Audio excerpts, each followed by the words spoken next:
All right. Well, hello, everyone. Thank you so much for joining us for today's webinar. We're really excited. But before I introduce the presenter, just wanted to make sure that for those that are not familiar with our Money Management Center, we do provide different financial literacy education and resources to students. This is one of the workshops that we have, but we also do presentations.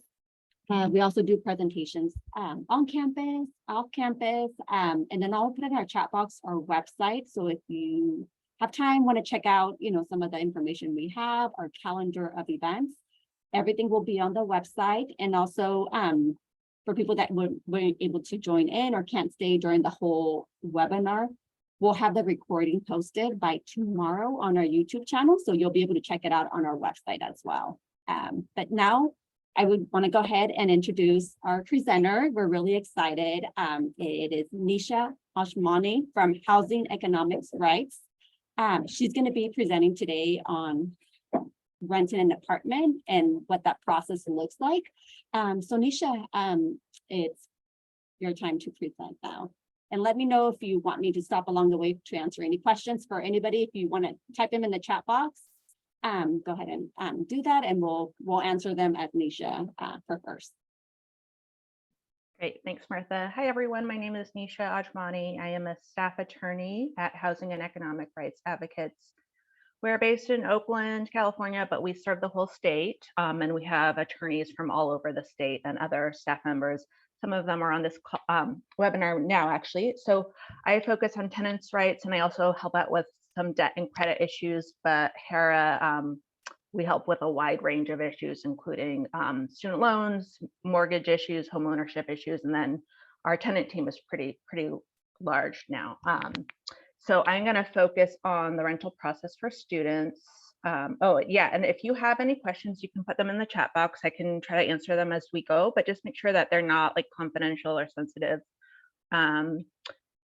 questions or information. I will share our contact information at the end. So if you want to talk individually with a lawyer, you can call our office or email us and get something set up. Okay, so here's the agenda for today. First, we're going to talk about lease agreements, just kind of like the basics about lease agreements, how to understand them, what the common terms are, what to look out for, what might be, some yellow flags or red flags, security deposits, fair housing, general fair housing. So that's essentially housing discrimination throughout the rental process based on various factors. Understanding rent increases in California and when they are allowed, problems with rental units in terms of habitability. So maybe there are plumbing issues or rodent issues, that sort of thing. Then we'll talk about credit reporting in the rental process. So most rentals, you'll have to allow the landlord to do a credit check to kind of look at your financial history and tenancy history.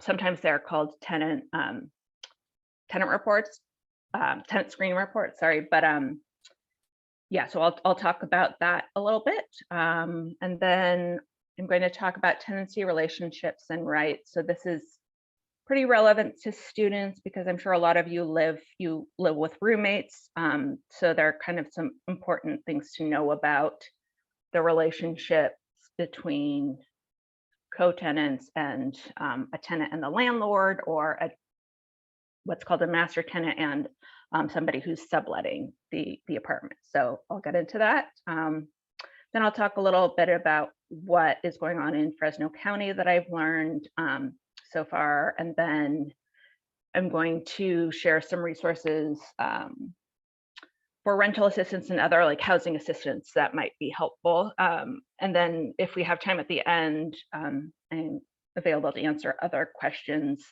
you might have that we aren't able to get to during the workshop. Okay. So these are the common terms we see in lease agreements and what you should look for to make sure it's there. And just to make it clear, you should make sure the agreement is in writing. So I would highly recommend against agreeing to an oral lease agreement. I just forgot a little disclaimer. I think I put it on the agenda slide. Let me just go back. Yeah, so just to be clear, this training doesn't qualify as legal advice. So I'm not giving you any legal advice or recommendations, but if that's something you're looking for specifically, like I said, you're welcome to call our office and speak with a lawyer directly. Okay, so first, the lease should specify the lease term. So that means how long the housing agreement will last. So for example, 1 year or month to month, those are the most common lease agreements I've seen, though I have seen some leases that go for like a year and a half, for example. The agreement should also specify the parties. So that includes you as a tenant. So your name should be included in the lease. And then the landlord's name should be included. And then sometimes there are other parties who are listed in the lease. For example, a property management company, or often the property management company is essentially the agent of the landlord, which means you, the tenant, sends the rent to the property management company, and the property management company essentially acts as kind of a go-between you and the landlord. The monthly rent payment amount should be in the lease, the security deposit amount, and just in case you don't know, the security deposit is a certain amount of money. Let's say, for example, $1,000, a landlord will ask you to provide in the beginning of a lease, and that's to cover any, I'll get into this in more detail later, but any repairs that are needed beyond what's called normal wear and tear at the end of the lease. So if there's like a hole in the wall or something like that, the landlord can take money out of the $1,000 security deposit to repair the hole. But if there aren't any issues that the landlord needs to repair beyond just the ordinary normal wear and tear that would happen in an apartment, the landlord would need to provide you with the full refund of the security deposit. And then oftentimes we see descriptions of how the tenant can pay rent. So for example, landlords will accept rent by check and mail or online through an online portal. However, it's a major red flag if the lease says that tenants may only pay rent in cash. That violates California law, and I put the section there. So if there's a lease that says, if you're reviewing a lease that says tenants can only pay rent in cash, that's definitely an issue to raise, talk to somebody about before you sign the lease. But landlords, after a tenant has, for example, their rent check bounced or something like that, or there were insufficient funds in bank account, then the landlord can temporarily require only cash payments, but there's a whole process they have to follow. And then usually we see in lease agreements the date when rent will be considered late and when a fee will be charged for that month. So I've seen, the 3rd of the month or the 5th, but it does kind of vary. And then you'll want to look for utilities and how they will be paid. So is the landlord paying, for example, the water, the electricity, the cable, or are they only paying for the water and the garbage, and then the tenant is responsible for everything else? So you'll definitely want to look to see what you will be responsible for, because obviously it will affect your total monthly payments to live in the unit. And then you should look for rules around pets. So if there's a no pet policy, and then also if there's any language about assistance animals. So that means, for example, service dogs or emotional support animals. And I'll be getting into that more later. Nisha? Yeah. So we have a question on our Q&A. So I don't know if you wanted to go ahead and answer it now, but Sure. it's, I'll read it out. It says, I rented a house for 3 months and paid for the first 2 months. After living the first 10 days in the house, I needed to move out due to unforeseen circumstances. Although we didn't have an agreement officially, the owner of the house didn't give me any refund. Am I eligible to get a refund?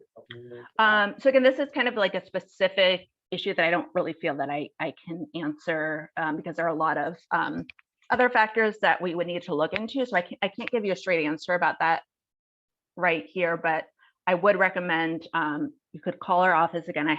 We'll have the number at the end, but just kind of generally speaking, normally a tenant has to live in a unit for 30 days before certain rights kick in. So yeah, I'll just leave you with that information.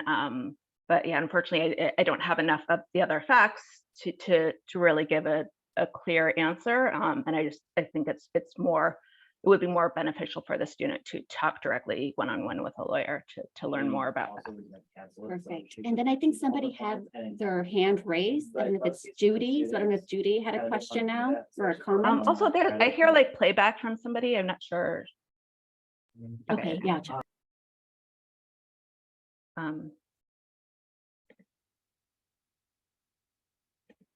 Sorry, so who was it who had a question?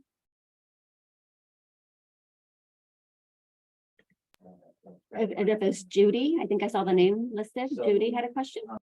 I don't see her question. She had her hand chat. raised, so maybe Oh, she she has her forgot, hand. maybe, so we could continue on. Okay.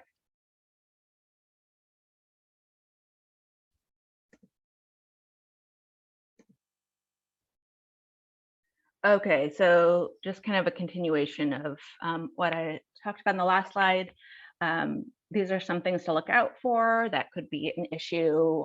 You want to look out for occupancy limits. So for example, I've seen leases that only allow one person to live there, which is usually pretty problematic and can violate various fair housing laws. So for example, like I'll discuss later, landlords can't discriminate against people based on familial status. So for example, in most cases, if a person applies to rent for an apartment and they have a child who's 6 years old, the landlord can't refuse to rent to them based on the status of having a child.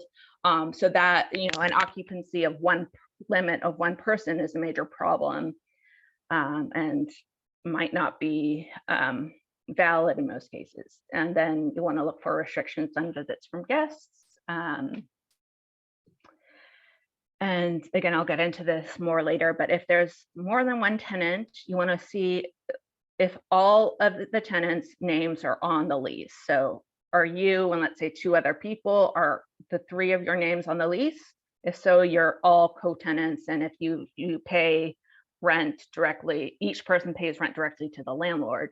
But if there's only one person on the lease, for example, and that person sublets out to 2 people or 1 person, then that person who is renting as a subtenant has a direct relationship with the tenant and not with the landlord. So sorry, it's a little confusing, and hopefully it'll be clear later, but the tenant in this case, the tenant whose name is on the lease is considered the master tenant. And then the master tenant has a sublease, so another agreement with the subtenant, which is essentially the same agreement as the master tenant signs with the landlord. And then, like I said before, you want to pay attention to how utilities are divided between the landlord and the tenant. And you want to see if you're required to pay for most or all of the utilities.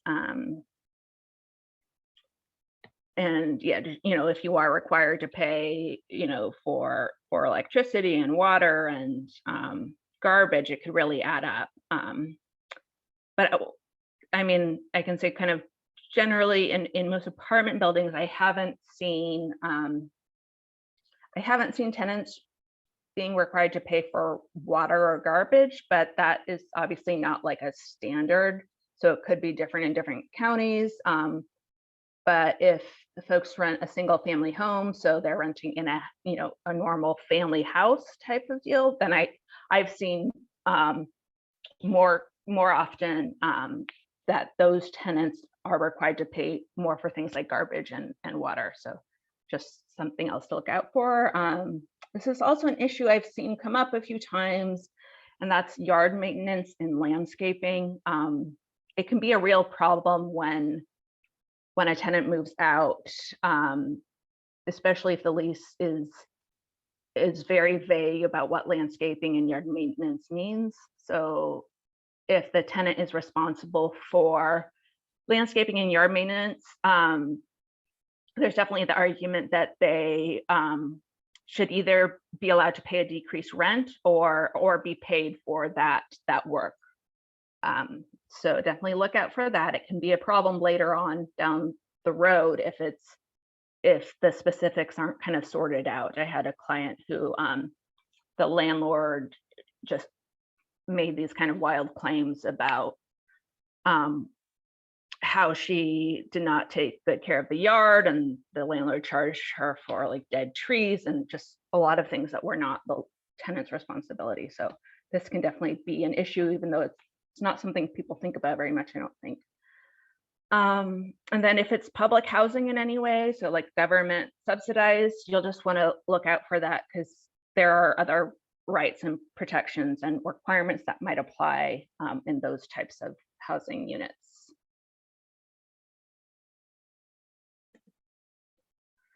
Okay, so security deposits. There are limits on the amount of the security deposit. So for unfurnished apartments, it can't be more than 2 times the rent. And for furnished apartments, it can't be more than 3 times the rent. And I highly recommend taking pictures and videos when you first move in to an apartment before you move in all your belongings and everything, to see if there are any issues that perhaps later the landlord would claim you caused, when that's not the case because they existed before you moved in. So definitely take pictures when you move in, and also after you've cleaned, but before you've moved out of the apartment. And so the landlord can make certain deductions from the security deposit. So as I mentioned earlier, the landlord can deduct for damages beyond ordinary wear and tear. So for example, the landlord can't require a tenant to paint the unit or pay for a paint job unless there's damage to the walls beyond normal wear and tear, such as a hole in the wall caused by a tenant or their guest.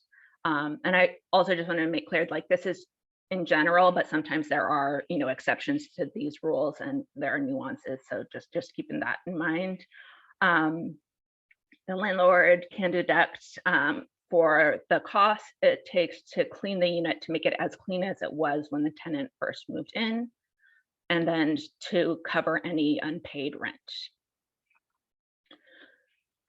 And this is important. I don't see landlords do this enough, but the landlord must notify the tenant of their right to do a pre-move out walkthrough with the landlord. So that means, or property manager, whoever it is, with enough time before the tenant moves out.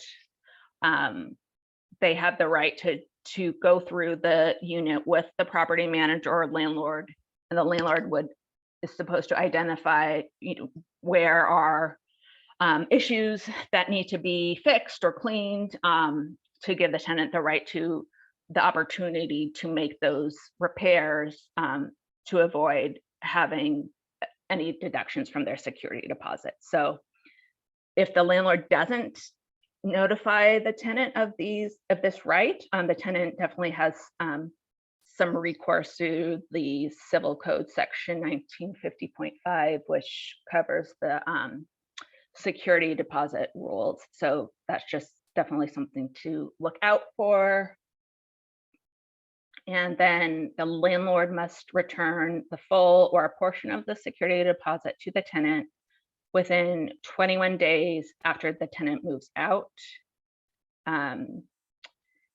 If a landlord unlawfully retains the security deposit, so meaning the landlord keeps the security deposit without following this Civil Code section 1950.5, or for example, not providing receipts or description of the deductions and why repairs weren't necessary. A tenant can sue a landlord in small claims court and potentially receive double damages, meaning twice the security deposit. And then if a landlord does deduct any portion of the security deposit, the landlord must send the tenant any remaining refund and a written letter explaining the deductions, an itemized list of the deductions, and copies of receipts and invoices unless the repairs costed less than $126 or the tenant agrees that the landlord does not need to provide receipts.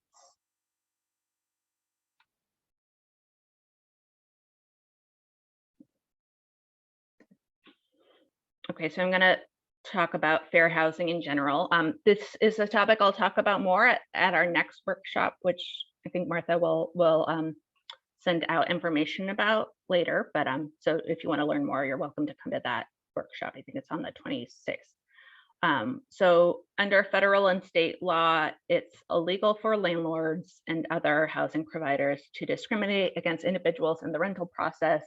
And this includes, for example, advertising. So if there's an ad on Craigslist for a unit, landlords can't discriminate and say, oh, we only want certain types of people, or like people of only one race or religion, that sort of thing.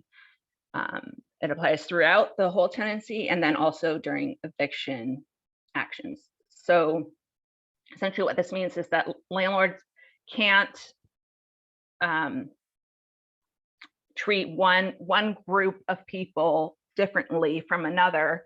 And so, for example, evict people who are Latino, Latinx, but not evict white tenants who have, where there's like no difference between the conduct and that sort of thing. So protected classes, what that means is the kind of factors that are protected. So the types of communities where landlords cannot discriminate against in housing. So that includes a person's national origin. And sorry, just to be clear, there's a federal law and then state laws. And in California, we have more protected classes than the federal law has. But the federal law has, all of the federal protected classes are within the protected classes that California has. So there's national origin, race, color, sex, including pregnancy status, gender identity, perceived gender and childbirth, familial status, disability, religion, marital status, sexual orientation, source of income. So that means as long as a person is able to pay rent, in most cases, the landlord can't discriminate based on where their income is coming from. So for example, Section 8 or a valid third-party nonprofit, the landlord can't refuse to rent to someone based on the fact that their income does not come from a traditional job. Immigration status in California, medical condition or age. So I'll talk a little bit more about fair housing and assistance animals. This is an issue we see quite a lot as well. So what we see is landlords charging people with disabilities a quote unquote pet deposit or additional fee for an assistance animal. So for example, like I said earlier, this can be a service dog or an emotional support cat. Those are the most common assistance animals I've seen, or emotional support dog. So it's unlawful and constitutes discrimination against people with disabilities for a landlord to charge a person with an assistance animal a pet deposit or additional fee. So they can't be, people with disabilities have the right to what's called equal enjoyment of the dwelling as people without disabilities. So in order for a person with a disability to have that equal opportunity, landlords cannot add essentially a penalty by charging them a quote unquote pet deposit. The assistance animal is not considered a quote unquote pet in these circumstances. So in addition to waiving pet deposits, a landlord must make an exception to a no pet policy for tenants with disabilities to allow them to live with their assistance animals. The landlord may ask tenants for a verification letter from a healthcare professional. So tenants don't have to say, what their specific disability is, but generally there needs to be a connection between the disability and the need for the animal. And oftentimes a landlord may ask for a letter from, for example, a doctor or a therapist or that sort of healthcare professional. So just be on the lookout for that. Landlords are allowed to ask for that, but they can't pry too much, and the tenant would have to be made clear that the assistance animal is necessary to for the tenant to cope with their disability in their housing.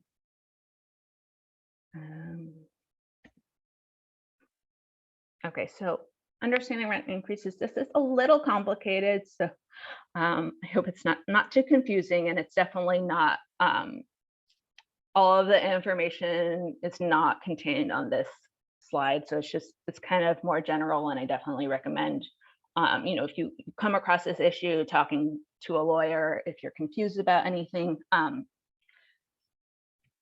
So most tenants in California are protected by a statewide rent control law, and this can be found in Civil Code section 1947.12. This is part of California's Tenant Protection Act, which was passed in 2019.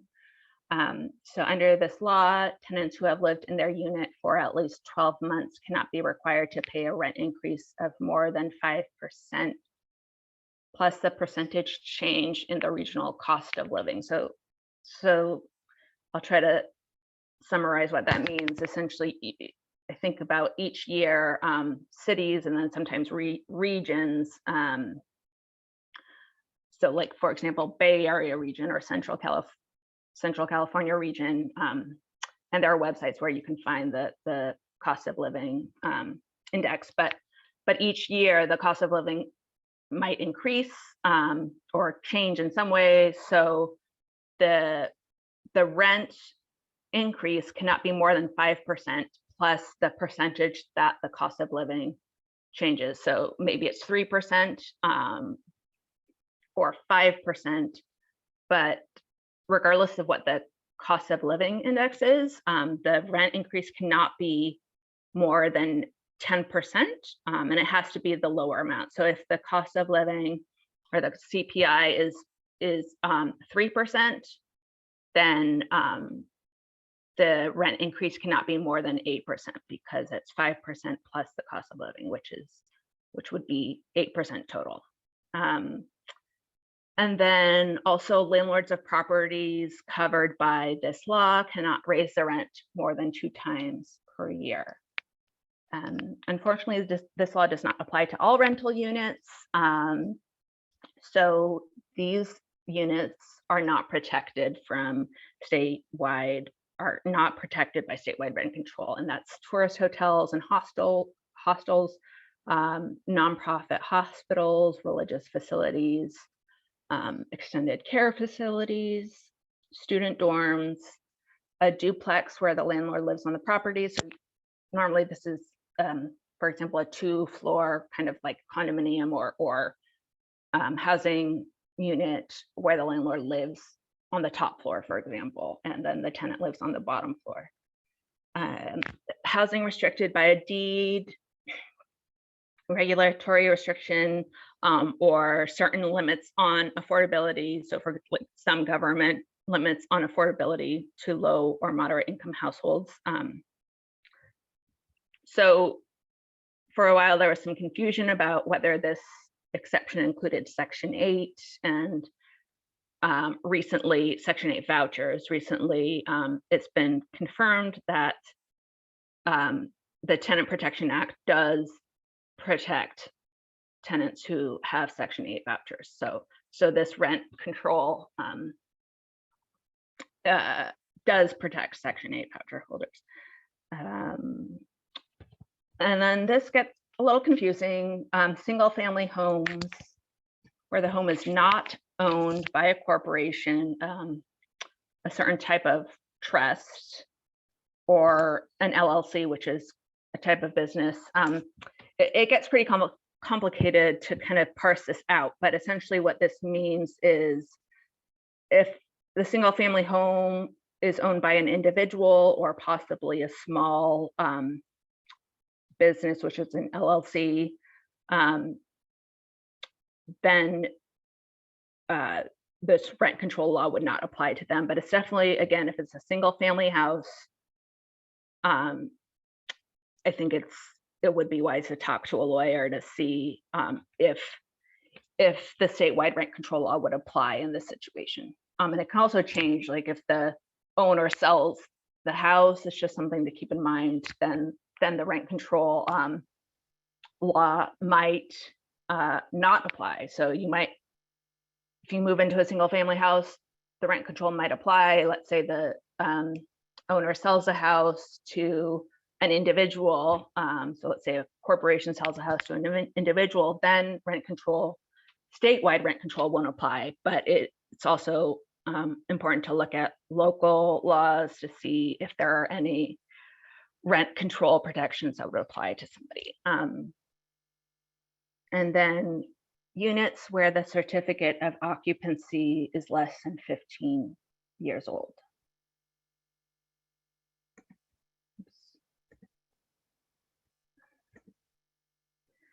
And I'm just going to talk about basic tenant rights related to habitability. That's something we see a lot of at HERA, issues we see a lot related to plumbing and pest control, that sort of thing. And we have fact sheets that one of our colleagues put together that I'm going to send to Martha after, which are pretty helpful just to know your basic rights around habitability. So we'll share those with you all. So just in general, tenants have the right to live in a habitable residence, and landlords are legally required to provide tenants with habitable rental units. So what that looks like is rental units must be free of mold, asbestos, and lead. Also, this isn't an exhaustive list, just keep that in mind. Safe and intact structural elements, including stairs, walls, roof, plumbing, electrical, wiring, etc. Landlords must provide heating and hot and cold water. It must be sanitary, clean, and without rodents or cockroaches, that sort of thing. And then the landlord must also make reasonable measures to prevent break-ins and criminal activity on the property and just ensure the property is secure. And if there's an issue, for example, the heater doesn't work and the tenant notifies the landlord of this, sorry, let me back up. If there are major problems, so for example, flooding or an ongoing rodent problem, and the tenant notifies the landlord of major repairs that are needed, and the tenant notifies the landlord in writing, and the landlord fails to fix the problem timely, and the tenant has documentation of communicating with the landlord about the problem, the tenant might be allowed to withhold a portion of their rent or the full rent, depending on the severity of the issue, until the landlord fixes the problem.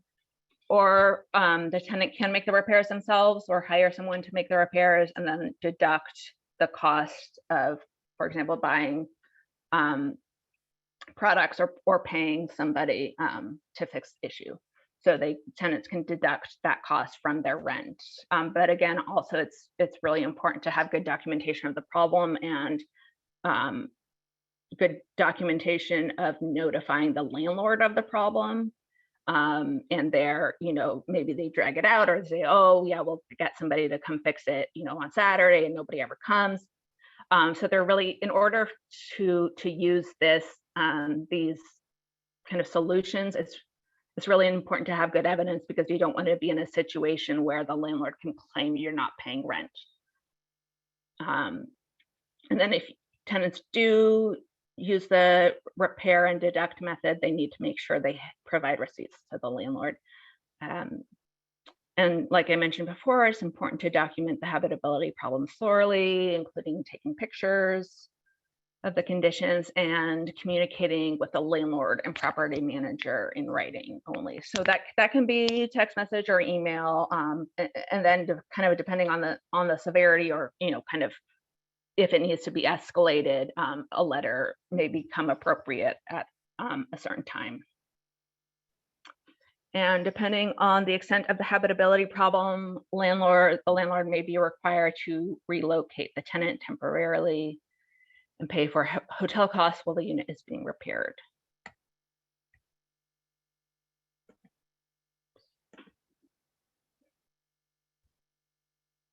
I'm going to talk a little bit more about credit reporting.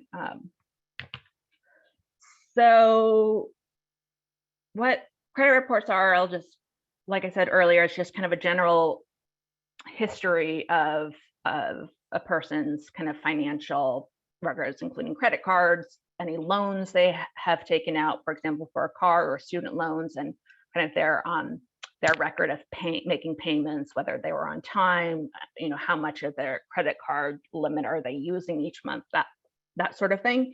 And credit cards are important because lenders will look at them in deciding, for example, whether or not to give you a credit card. They'll often look at your credit report to determine, have you paid your bills on time, that sort of thing. And then, of course, it comes in a lot with housing and rent. So a landlord can look at your credit report to decide if they'll want to rent an apartment to you, and it also applies to public housing. It also applies in certain insurance and employment contexts, but I'm not going to talk about that.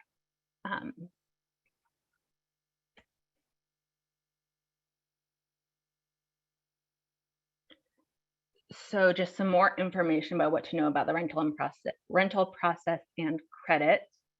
So you have the right to request a copy of the credit or tenant screening report a landlord uses when deciding whether to rent a unit to you. And if the landlord denies your rental application, at least partially based on your credit report or tenant screening report, the landlord must provide you with a letter in writing stating that the denial was partly based or entirely based on the credit or screening report. The landlord must provide the name, address, and phone number of the reporting agency. So for example, the three main credit reporting agencies are Equifax, TransUnion, and Experian. But if the landlord uses a smaller tenant screening company, they must provide that company's name. I can't think of any off the top of my head right now, but regardless, the landlord must provide the name of the agency that did the report. And then the landlord must provide a statement saying that you have the right to obtain a free copy of the credit report, and dispute the accuracy or completeness of the information in the credit report. So for example, if there was incorrect information on your credit report, so for example, maybe it shows a credit card where it says you were late for 3 months, but you actually weren't. And that's the reason the landlord denied your rental application, then you would have the right to dispute the accuracy of that credit report. And I definitely recommend, going through the dispute process, which is again, a legal process that you're welcome to call HERA about if it comes up for you, or there are a lot of other organizations that can help as well. And this is just the law down here, Civil Code Section 1785.20, where it discusses the rental process and credit. So when can an eviction be reported on a credit report? This is California law. Generally, only if the landlord gets a judgment, which means the landlord wins the eviction case within 60 days of filing the unlawful detainer. So that essentially just means the eviction case is the legal term for eviction, or upon order of the court. During COVID, there were some protections in place. So an eviction for non-payment of rent, even if the tenant lost the eviction case during COVID, this timeframe, March 1st, 2020 until October 1st, 2021, that eviction can't be reported at all on a tenant screen report or credit report. However, unpaid rent during COVID can be reported on tenants' credit reports, and landlords can sue tenants in small claims court for unpaid rent during COVID. So now a little bit more about shared living. So co-tenancy, what this looks like is all roommates are listed on the lease together. So all roommates' names are on the lease. So all roommates in that situation, whether there are two or more, are considered co-tenants. And then an exception to this is maybe there's a roommate who's not on the lease but pays the rent directly to the landlord. So essentially there's some sort of direct agreement with the landlord in that case. A subtenancy is when only one tenant is on the original lease, so their name is on the original lease, and the other is there with the permission of the master tenant. So the master tenant is the person whose name is on the lease, and they're subletting a room, for example, to a subtenant. So the subtenant does not have a lease agreement directly with the landlord. So this is what that looks like. Here's a landlord. They have a lease with all co-tenants and a lease with the master tenant. Then the master tenant has what's called a sublease with a subtenant, and usually it's essentially the same terms. But what's important to know here is that if you're a master tenant, you have essentially the same obligations as a landlord. So if you're a subtenant, if you're not living, in the unit, or you go on vacation or something like that, and the subtenant kind of trashes the apartment and causes damage, you would technically be liable. You could be liable for the damages that the subtenant causes. So it's just really, really important to know what a master tenant's responsibilities are. And if a subtenant, their activities or behavior, or they violate the lease, like reach a point where the question of whether or not they should be evicted comes up, it's the master tenant's responsibility to evict the subtenant. It's not the landlord's responsibility to evict the subtenant. So yeah, it's really, really important for people who are master tenants to know what their responsibilities are.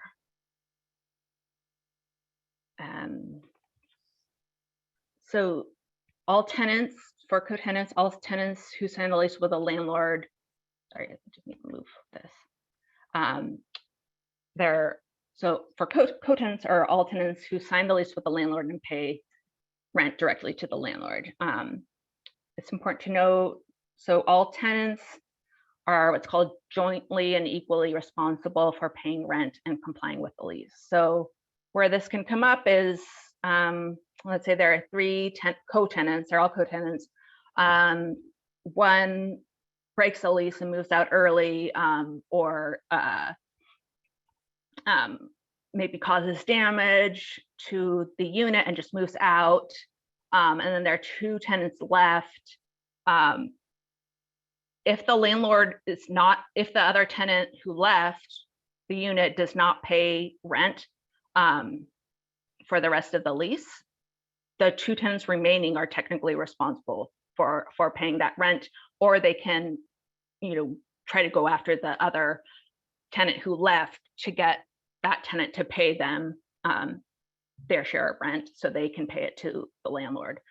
So the full rent is covered. And it can also be a problem if in eviction cases, so if all co-tenants are jointly and equally responsible, or in legal terms, also what's called liable, meaning kind of legally responsible. In an eviction case, a landlord can sue a co-tenant, even if they didn't, for example, damage the wall, but it was another tenant who left, or a guest. Like technically, a co-tenant who didn't personally or directly cause the damage can still be responsible for paying for it. So it's really important to keep that in mind.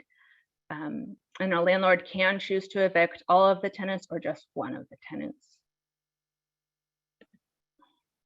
This right to sublease. So in California, a landlord may be able to refuse to allow a tenant to sublet if and only if the lease clearly and explicitly prohibits it. If a lease requires the landlord's permission to sublet, the landlord cannot unreasonably withhold consent. And the original tenant remains responsible for the terms of the lease. So if the original tenant moves out and sublets the unit, the original tenant still remains responsible. And then some cities have additional rules. So in Oakland and Berkeley, for example, regardless of lease prohibition, the landlord can't unreasonably prohibit an existing tenant from replacing a tenant one-to-one that moved out. In Fresno, I found that a tenant may sublet a unit by providing written notice to the landlord, as long as the landlord gave prior consent, and the landlord cannot unreasonably withhold consent. So here are some more resources for Fresno County, just more information about what's going on with rent control and that sort of thing in Fresno. So unfortunately, the city of Fresno does not have rent control, but it looks like there's definitely a movement to try to get rent control in the city. I included a couple articles here. There have been some discussions with the city council from what I've been able to see, and other groups. So if you want to learn more, definitely check out those articles. The city of Fresno does have a rental housing division, and this is focused on habitability issues. So its purpose is to ensure that rentals meet the minimum habitability standards and to fix issues in substandard units or buildings. It also includes code enforcement. So if there is a leaking problem that landlord isn't fixing, or mold, this would be the place to call. And then you'd want to report habitability problems in the city of Fresno by calling 311. And then these websites, you should go to those websites for more information if you want to learn more about how to report. And then in regards to if somebody is served with an eviction notice, so HERA, we don't provide eviction defense services. We try to help people kind of before an eviction to try to prevent an eviction, but in general, we don't represent folks who have been served with an eviction. But these two nonprofits, Central California Legal Services and California Rural Legal Assistance, could be options in the general Fresno region. So would definitely recommend checking out their websites and giving them a call if you are served with an eviction notice. And these are some resources for rental assistance and other housing support.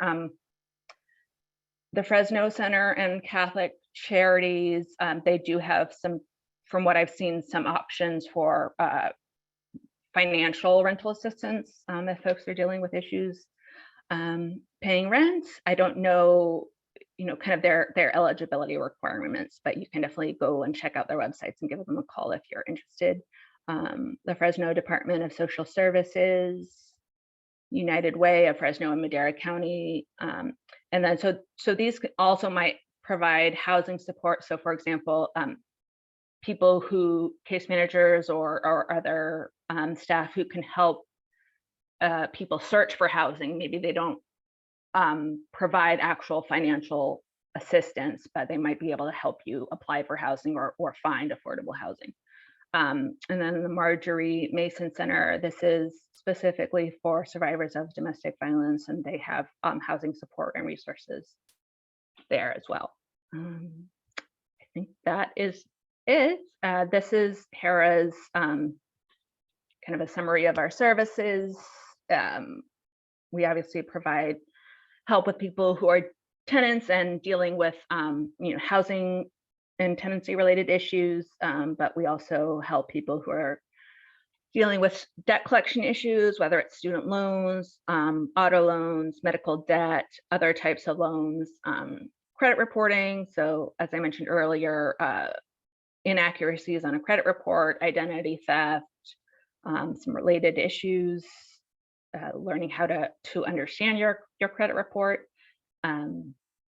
I don't have much involvement with this financial products recommendation, but there's more information on our website about affordable credit options and ways to build your credit. Mortgages, again, I don't work on the homeownership team, but if that comes up for you, you're welcome to, if an issue around homeownership comes up, we might be able to help. Tenants, of course, and then veterans and service members. And then we also have a small estate planning team, which provides folks with help related to drafting wills and estates and trusts and that sort of thing. All of our services are free except estate planning, which is a sliding scale. So that is everything. I'm happy to answer questions that folks have.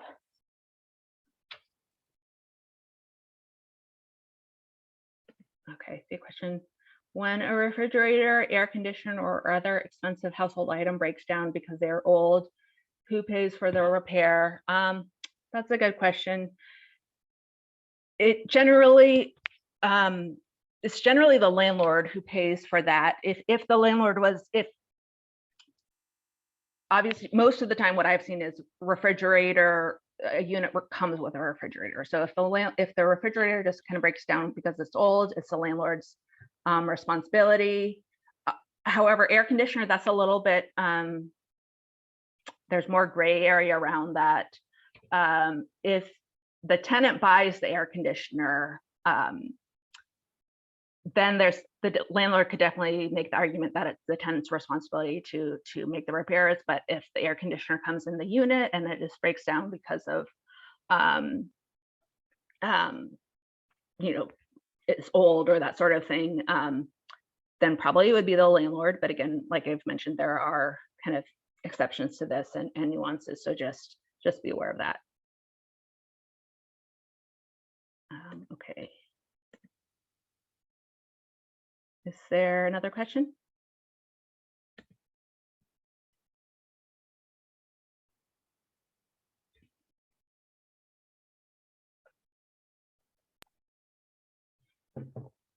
Thank you, Nisha. I think that pretty much wraps it up. I'll put in our chat box, our Money Management Center's website.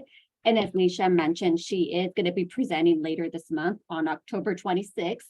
So we will have it on our calendar. It's not posted yet, but we'll send out the Zoom link for registration for that particular workshop. It's about students of colors and their housing rights. So yeah, so if anybody doesn't have any other questions, you could always email me. This recording will be on our YouTube channel, like I mentioned, probably by tomorrow. For anybody that wants to see it again, or if they missed out on some of the parts, we'll have it there posted. Yeah, and then Martha, I think you have the slideshow, so you can send that around, and then Yes. Yeah, okay. I'll make sure to do that. Okay. Okay, well, thanks everyone. Unless we have a few minutes left, if anyone else has questions or comments.